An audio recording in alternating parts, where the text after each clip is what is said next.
ফিরলাম বিরতির পর। এবার নজর রাখবো দেব হিরণের তরজাই আর নতুন নয়, বঙ্গবাসীর কাছে জানা, কিন্তু ভোটের আগে এবার আরো এক অডিও তরজা। সেই অডিও তরজার দিকে নজর রাখবো। ঠিক কি ঘটেছে? বিজেপি প্রার্থী হিরণ তিনি এবার একটি অডিও পোস্ট করেছেন এবং সেখানে তিনি দেবকে নিশানা করেছেন। দেবের সঙ্গে এক মহিলার কথোপকথন হচ্ছে এই অডিওতে, এমনটাই দাবি করছেন হিরণ। একটু শোনাই আপনাদের ঠিক কি রয়েছে এই অডিও ক্লিপে, শুনুন। দেবদা একটা ছোট্ট ইস্যু ছিল, বাট সেই ইস্যুটা সলভ হচ্ছে না বলেই বাধ্য হলাম তোমাকে ফোন করতে। ইস্যুটা হলো যে রাম আমার কাছ থেকে একটা টাকা নিয়েছিল 9 লাখ টাকা, এবং সেটা আমি সায়ন্তনকে বলেছিলাম যে সায়ন্তন ও টাকাটা নিয়েছে চাকরি দেওয়ার জন্যে, না চাকরি দিচ্ছে না টাকা দিচ্ছে। তো সায়ন্তনও ওকে বলেছিল রামকে, তো তারপরে কিছু রেজাল্ট এলো না। দেখো দেবদা একটা কথা বলি, আমার কোনো পলিটিক্যাল মোটিভেশন নেই, আমি কোনো এবারে সেইটা হলো আমি তখন ফোনটা অ্যাড্রেসও করলাম, তখন কথা যখন বলছি ডেফিনেটলি আমি একটু গুরুত্ব দিচ্ছি। ঠিক, আর আমার ব্যাপারে একটু জেনে নেবে দাদা যে আমি কোনো পলিটিক্যাল মুভমেন্টে কোনোভাবে ডাইরেক্ট ইনডাইরেক্ট কোনোভাবে জড়াইছি না, এটা আমার অভ্যেস, আমি বিশেষ করে খাই। বুঝে গেলাম। এবার আমি আমার মতো করে কাজটা রামকে যদি জিজ্ঞেস করবো তখন সুযোগ পাবো, everything comes out will let you know. ঠিক আছে। আর এই অডিও পোস্ট করে দেবকে তোপ দেখেছেন হিরণ। কি বলছেন হিরণ এই অডিও পোস্ট করার পর, শুনুন।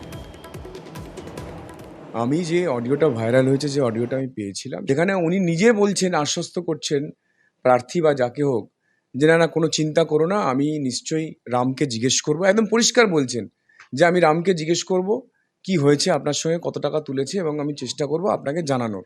তার মানে উনি পুরোটা জানতেন। তার মানে এই যে পুরো র্যাকেটটা, মানে ওনার কলকাতার পিএ সায়ন্তন, এখানকার পিএ রামপদ, এবং ওনার নির্দেশে যে পুরো র্যাকেটটা কাজ করছে, আমরা চাইবো যে এটা সিবিআই তদন্ত হোক। আমরা হাইকোর্টেতে চেষ্টা করব আমরা এটা করে পিআইএল ফাইল করার। হিরণের অভিযোগে গুরুত্ব দিতে নারাজ দেব, মিথ্যে অভিযোগের পাল্টা তদন্তের দাবি করছেন দেব। কি বলেছেন শুনুন। আমাদের বিরোধী দলের প্রতিদ্বন্দ্বী আছে যে লাস্ট 2 বছর ধরে যেভাবে অভিযোগ করে যাচ্ছে, যেভাবে ও এক একটা করে কল রেকর্ড যেভাবে বার করছে, আমার মনে হয় না তাতে ওর কোনো লাভ হবে। ডেফিনেটলি নির্বাচন শেষ হবে, তখন ডেফিনেটলি আমার মনে হয় যেগুলো সত্যি তার তদন্ত শাস্তি পাওয়া উচিত।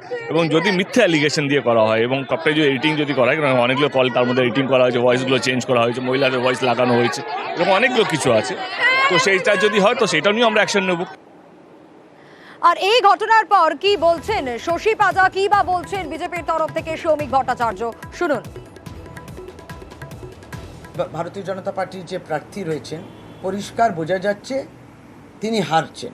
ভারতীয় জনতা পার্টি কেন্দ্র সরকারের 10 বছরে কী কাজ করলো সেটা নিয়ে কিচ্ছু বলার যখন থাকে না, তখন তারা এই পথগুলো খোঁজে। কোনো অ্যালিগেশন, এই অভিযোগগুলো তারা নিজেরাই প্রমাণ করতে পারবে না। এই কুলকিনারা না পাওয়া, দিশাহারা হয়ে গেছে। আরও অসত্য কথা কিভাবে বলা যায়? যিনি ভারতীয় জনতা পার্টির ঘাটালের প্রার্থী, এটা যদি তিনি মনে করেন রাজনীতি, অসত্য কথা, মিথ্যা কথা, এটাই তো আমরা বলছি যে বিজেপি তাই করছে, শুধু অসত্য কথা বলে যাচ্ছে। এখন দেব বলবে, এটা দেব ভালোভাবে জবাব দেবে।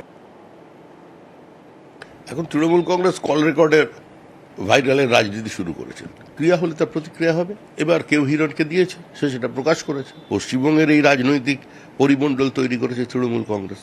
হিরণ জিতবে, বড় মার্জিনে জিতবে। তৃণমূলের যে রাজনীতি তার বিরুদ্ধে মানুষ সর্বত্র প্রতিবাদ করছে, ঘাটালেও করছে। ঘাটালে দেব প্রাক্তন হয়ে যাবেন।